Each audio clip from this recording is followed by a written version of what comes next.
Qëndroni me Ora News.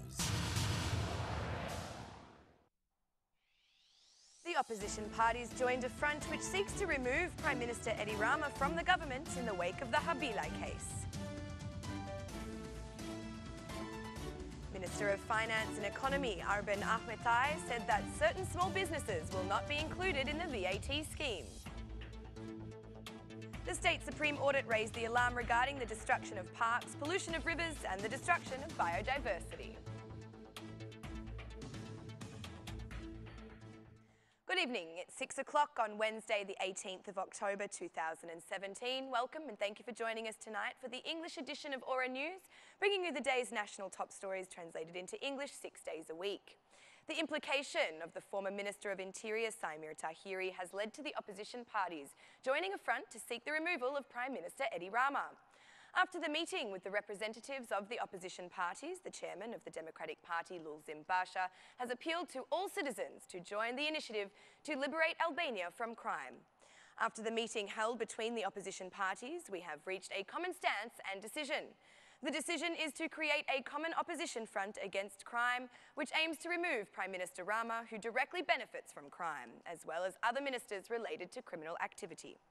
The United Opposition Front seeks to create an anti-mafia government, stated the DP chairman Lulzim Basha after the meeting.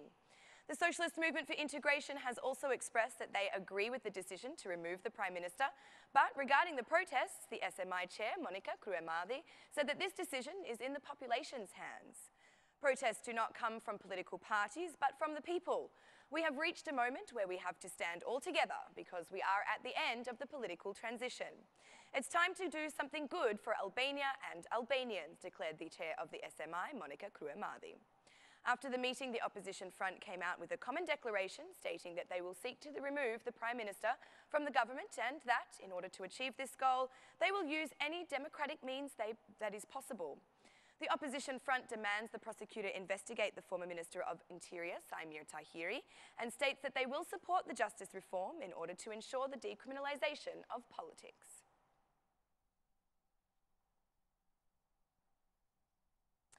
Prime Minister Rama is not considering the opposition's appeal for him to resign. In a post on social media, the Prime Minister says that the opposition doesn't want a serious state or justice, but only seeks to empower itself. Contrary to my predecessor, I cannot be the one to decide who's to blame and who's innocent. This is for the justice system to decide and to bring out the truth.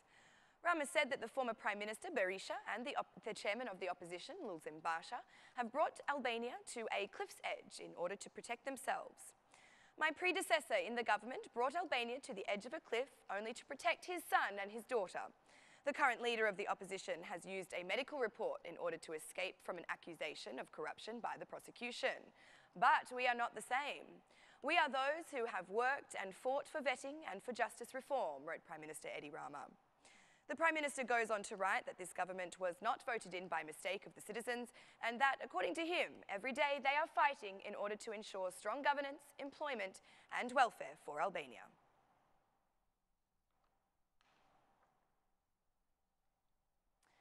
Interior Minister Fatmir Jafai spoke for the first time about the Habilai case, where the name of the former Interior Minister Saimir Tahiri was mentioned. Minister Jafai pointed out that this issue belongs to the Italian justice system. According to Minister Jafai, the file has no connection with Albanian state police, and as such, he refused to comment. This is an issue for the Italian justice system, and it does not belong to state police. I am not one of those people who speak endlessly for nothing, said the Minister of Interior. Present at the international conference fighting against human trafficking, the minister appealed for debates to focus on the essence of the problem and rather than on the specific traffickers' names. We aim for more coordination among all central and local agencies for the function of our major objective, that is security. We will continue to make this with dedication. Although such a thing is not easy in the conditions of a large traffic of free speech, empty rhetoric, accusations, delusions without limitation, public statements, and endless writings addressed to the trafficked and traffickers, we should all talk together, debate together, first and foremost about the essence of the problem, about how we will face the phenomenon. We all talk about trafficking and traffickers, but we forget to raise our voices against corrupt judges and prosecutors who have all freed kinds of traffickers. Those who are now freely travelling because they have gained immunity from a corrupt justice system, said the Minister of Interior. The EU Ambassador Romana Vlahutin and OSCE Ambassador Bernd Borchardt were also present at the conference. They were both encouraging of the government for the results in the fight against human trafficking and demanded that traffickers face justice.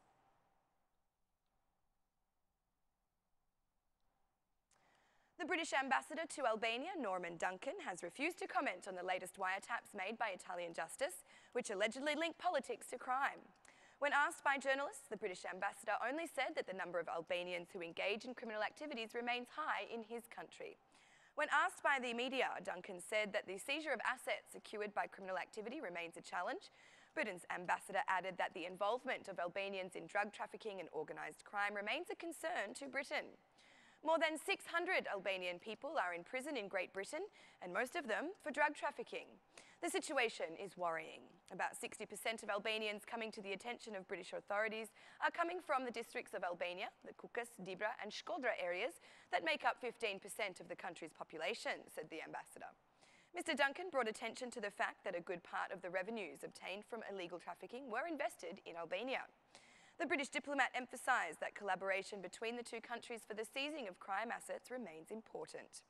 We have been collaborating with the Albanian authorities over common challenges. We are working with the Minister of Interior and other government bodies for different issues and projects.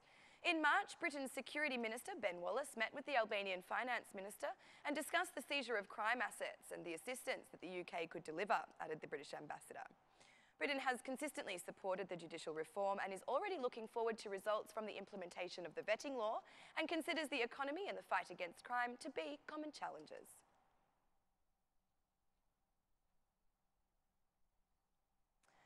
The Minister of Finance and Economy, Arben Ahmetai, has calmed down small businesses by promising that certain small businesses like craftsmen, taxi drivers or small traders will not be included in the VAT scheme.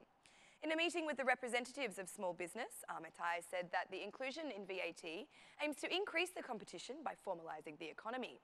But the businesses present in the meeting expressed their concerns that the inclusion in the VAT will bring them to bankruptcy and will also affect prices. About 60,000 small businesses like barbers, craftsmen or traders of fruit and vegetables will be excluded from the VAT scheme. The Minister of Finance and Economy, Arben Ahmetai, has proposed this idea in a meeting with the representatives of the small business. According to Ahmetai, the establishment of VAT aims to increase the formalisation of the economy. Small businesses declared that if they were to be included in VAT, they will go bankrupt, and they also warned of price increases. The experts have evaluated the inclusion of small business in VAT, but they expressed the concerns of the management of this situation by the administration.